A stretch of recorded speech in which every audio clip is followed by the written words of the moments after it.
భారత రాష్ట్ర సమితి అనేటువంటి పార్టీకి మెదక్ జిల్లా నుంచి గెలిచినటువంటి 4 శాసనసభ్యులు నిన్న కేవలం శాంపుల్ చూపించినట్టు మేము భావిస్తూ ఉన్నాం. ఈ జిల్లా ప్రజలు భావిస్తూ ఉన్నారు. కప్పిపుచ్చుకున్నందుకు కొద్దిసేపటి క్రితం మళ్ళీ బలవంతంగా తీసుకుపోయి వాళ్ళ 4 కూర్చోబెట్టి మళ్ళీ ప్రెస్ మీట్ పెట్టించినట్టు కనబడుతుంది. కానీ నేను చాలా సందర్భాల్లో ఒక సైన్స్ టీచర్గా చెప్పేటోని, భూమి గుండ్రంగా ఉంటుంది, మనం ఏం చేస్తే మనకు అది తిరిగి కొంతకాలం తర్వాత రిటర్న్ వస్తుంది అని చెప్పేవారు. మీరు అధికారంలో ఉన్నప్పుడు ప్రోటోకాల్ అనే పదానికి అర్థం లేకుండా చేశారు. ఎమ్మెల్యేలు పార్టీ ఎందుకు మారుతున్నారు సార్ అంటే, నియోజకవర్గాల్ని అభివృద్ధి చేసుకోవాలంటే అధికార పార్టీలోకి రావాలి. ప్రజలే వాళ్ళని దోలిస్తున్నారు. ఇది బావబామర్దులు వల్లించినటువంటి భగవద్గీత. ఇలా బావకు తెలియకుండానే ఈ జిల్లాకు సంబంధించినటువంటి 4 ఎమ్మెల్యేలు హరీష్ రావు గారి ప్రోత్సాహం లేకుండా, హరీష్ రావు గారి ప్రోత్బలం లేకుండా, హరీష్ రావు గారికి తెలియకుండానే ఈ 4 ఎమ్మెల్యేలు పోయి నిన్న ముఖ్యమంత్రి గారిని కలిసి వచ్చిర్రా. ఏం జరుగుతుంది అసలు మీ కుటుంబంలో అనేది ప్రజలకు తెలుసుకోవాలనుకుంటున్నారు. మీ కుటుంబ పాలన వద్దని పంపించిన తర్వాత కూడా ఇంకా షాట్ల తౌడు వస్తే కుక్కలు కొట్లాడినట్టు ఒకరు తూర్పు ఒకరు పడమర కొట్లాడుతూ ఈ రాష్ట్ర రాజకీయాల్ని భ్రష్టు పట్టించేటువంటి కార్యక్రమాన్ని మీరు ఇంకా కొనసాగిస్తూ, భారత రాష్ట్ర సమితి అనేటువంటి పార్టీకి మెదక్ జిల్లా నుంచి గెలిచినటువంటి 4 శాసనసభ్యులు నిన్న కేవలం శాంపుల్ చూపించినట్టు మేము భావిస్తూ ఉన్నాం. ఈ జిల్లా ప్రజలు భావిస్తూ ఉన్నారు. కప్పిపుచ్చుకున్నందుకు కొద్దిసేపటి క్రితం మళ్ళీ బలవంతంగా తీసుకుపోయి వాళ్ళ 4 కూర్చోబెట్టి మళ్ళీ ప్రెస్ మీట్ పెట్టించినట్టు కనబడుతుంది. కానీ నేను చాలా సందర్భాల్లో ఒక సైన్స్ టీచర్గా చెప్పేటోని, భూమి గుండ్రంగా ఉంటుంది, మనం ఏం చేస్తే మనకు అది తిరిగి కొంతకాలం తర్వాత రిటర్న్ వస్తుంది అని చెప్పేవారు.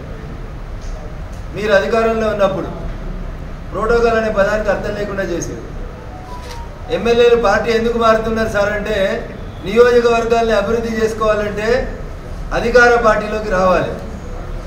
ప్రజలే వాళ్ళని దోలిస్తున్నారు. ఇది బావబామర్దులు వల్లించినటువంటి భగవద్గీత. ఇలా బావకు తెలియకుండానే ఈ జిల్లాకు సంబంధించినటువంటి 4 ఎమ్మెల్యేలు హరీష్ రావు గారి ప్రోత్సాహం లేకుండా, హరీష్ రావు గారి ప్రోత్బలం లేకుండా, హరీష్ రావు గారికి తెలియకుండానే ఈ 4 ఎమ్మెల్యేలు పోయి నిన్న ముఖ్యమంత్రి గారిని కలిసి వచ్చిర్రా. ఏం జరుగుతుంది అసలు మీ కుటుంబంలో అనేది ప్రజలకు తెలుసుకోవాలనుకుంటున్నారు.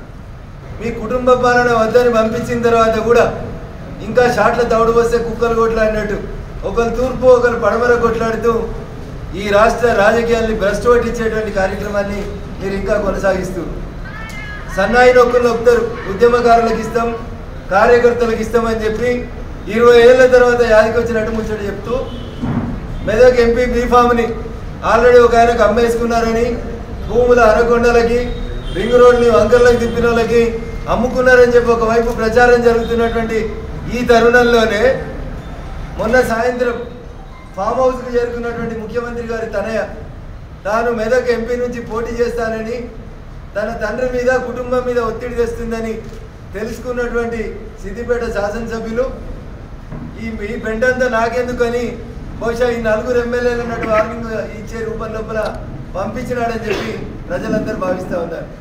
నేనైతే అనుకుంటా ఉన్నా, హరీష్ రావు గారి నోటీసులో లేకుండా, హరీష్ రావు గారి పర్మిషన్ లేకుండా ఈ 4 ఎమ్మెల్యేలు పోయి ముఖ్యమంత్రిని కలిసిరని నేను అనుకోవట్లేదు. గతంలో ఒకసారి మనందరికీ గుర్తుండుంటుంది, రాజశేఖర రెడ్డి గారు ముఖ్యమంత్రిగా ఉన్నప్పుడు రెండోసారి రాజశేఖర రెడ్డి ముఖ్యమంత్రి అయిన తర్వాత గట్లే మీ సిద్దిపేట ఎమ్మెల్యే గారు ఇట్లా ఒక ఫోకే తీసుకొని పోయి రాజశేఖర రెడ్డి గారిని కలిసిరు. మళ్ళీ తెల్లారి ఏమైందో తెలియదు, వాళ్ళు కూడా ఇవాళ ఈ 4 పెట్టినట్టు ఆయన కూడా అప్పుడు ప్రెస్ మీట్ పెట్టిండని అందరు మీడియా మిత్రులంతా ఫోన్ చేసి చెప్తా ఉన్నారు. సో అసలు ఆ కుటుంబంలో ఏం జరుగుతుంది, ప్రజలు తిరస్కరించిన తర్వాతనే ఏమైనా జ్ఞానోదయం అయిందా అంటే, పార్టీ మీద పెత్తనం కోసం ఒకరి మీద ఒకరు జరుపుకుంటున్నటువంటి ఆధిపత్య పోరులో ప్రజలు చాలా స్పష్టమైనటువంటి తీర్పు ఇచ్చిండ్రు. ఈ రాష్ట్రానికే మీరు వద్దని చెప్పిండ్రు. ఇక దేశానికి పార్లమెంట్కి జరిగేటువంటి ఎన్నికల లోపల మీరు ఒక పెద్ద బిగ్ జీరోగా మిగిలబోతున్నారు. ఇది మీ కుటుంబ అంతర్గత కలహాల వల్ల జరుగుతున్నటువంటి ఇష్యూ తప్ప ఇంకొకటి కాదు. ప్రోటోకాల్ కోసం పోయినవని సన్నాయి నొక్కులు నొక్కుతుంది. ఈ సన్నాయి నొక్కులు నొక్కుతున్నటువంటి వాళ్ళల్లో ఒక ఆయన ఇంతకుముందు మెదక్ పార్లమెంటు నుంచి ప్రాతినిధ్యం వహిస్తుండే. ప్రోటోకాల్ అంటే ఏందో ఆయనకి ఏమైనా అర్థమైందేమో అప్పుడు అడగాలి. ఇవాళ ప్రోటోకాల్ యాదికి వచ్చిందా? 2 రోజులు పోలీసు వాళ్ళు ఎస్కార్ట్ రాకపోతే మీకు భయం అవుతుందా? ఇప్పుడు ప్రోటోకాల్ ఎందుకు? మీరు అధికారంలో ఉన్నప్పుడు ప్రతిపక్ష ఎమ్మెల్యేలకు కనీసం నియోజకవర్గ అభివృద్ధి నిధులు కూడా ఇవ్వకుండా కళ్యాణ లక్ష్మి చెక్కులు పంపాలంటే ముగ్గురు ఎమ్మెల్సీలు, ఎంపీలు, జిల్లా పరిషత్ చైర్మన్లను పంపించి ప్రతిపక్ష ఎమ్మెల్యేలను ఇబ్బంది పెట్టిన రోజు ఈ జ్ఞానం లేదా మనకి? ప్రోటోకాల్ అంటే ఆ రోజు తెలియదా? జిల్లా ఇన్ఛార్జి మంత్రి అనేటువంటి అడ్డం పెట్టి ఎమ్మెల్యేలకు వచ్చినటువంటి నిధులని దోసుకపోతే చివరికి కోర్టుకు పోయి పిటిషన్ వేసుకోవాల్సినటువంటి దుస్థితిని కల్పించారు. ఎవరు తెచ్చిరు ఈ దుష్ట సంప్రదాయాన్ని?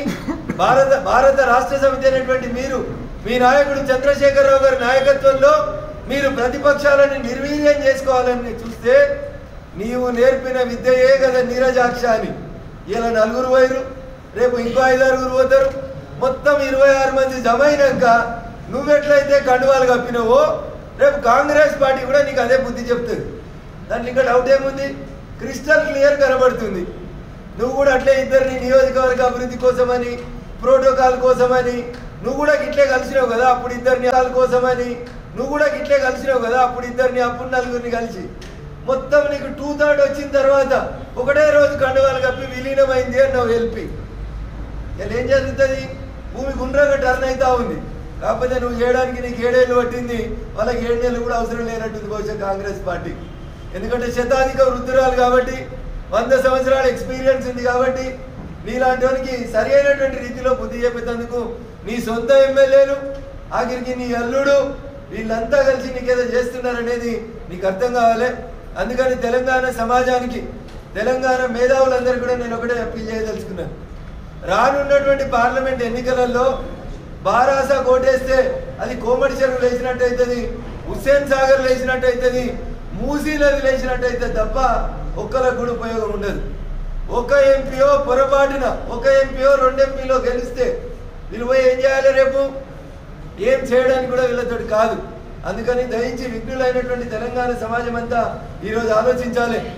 ప్రపంచమంతా నరేంద్ర మోడీ గారి నాయకత్వాన్ని స్వాగతిస్తూ ప్రపంచమంతా రామమయం వైపు నడుస్తూ ఉంటే ఈరోజు మరి తెలంగాణ సమాజం ఎడిపోతుంది. రేపు ఎన్నికలు వచ్చినప్పుడు ఎవరి పక్షాన్ని నిలబడాలనేది ఒకసారి దయచేసి ఆలోచించాలని చెప్పి విఘ్నులైనటువంటి తెలంగాణ సమాజానికి ఈ సందర్భంగా అప్పీల్ చేస్తూ, నేను కర్మ సిద్ధాంతంతో ఈ ప్రెస్ మీట్ ఎందుకు ప్రారంభించిన అంటే, కర్మ మీకు చూపిస్తూ ఉంది, కర్మ మీకు సమాధానం చెప్తా ఉంది, ప్రకృతి మీకు సమాధానం చెప్తా ఉంది. మీరు అసెంబ్లీకి నడవలేని స్థితులలో మీ ఇంట్లో 2009లో ఎట్లయితే మీ అధ్యక్ష పదవిని గుంజుకోవడానికి కొట్లాటలు జరిగినాయో, ఆ రోజు 9 సీట్లు గెలిస్తే 2009లో ఎట్లాంటి కుమ్ములాటలు మీ కుటుంబంలో జరిగినాయో ఇలా మళ్ళీ సేమ్ రిపీట్ అవుతా ఉంది. కాబట్టి ప్రజలారా, బారాస అధ్యాయం మొన్నటి ఎన్నికలతోటి ముగిసింది.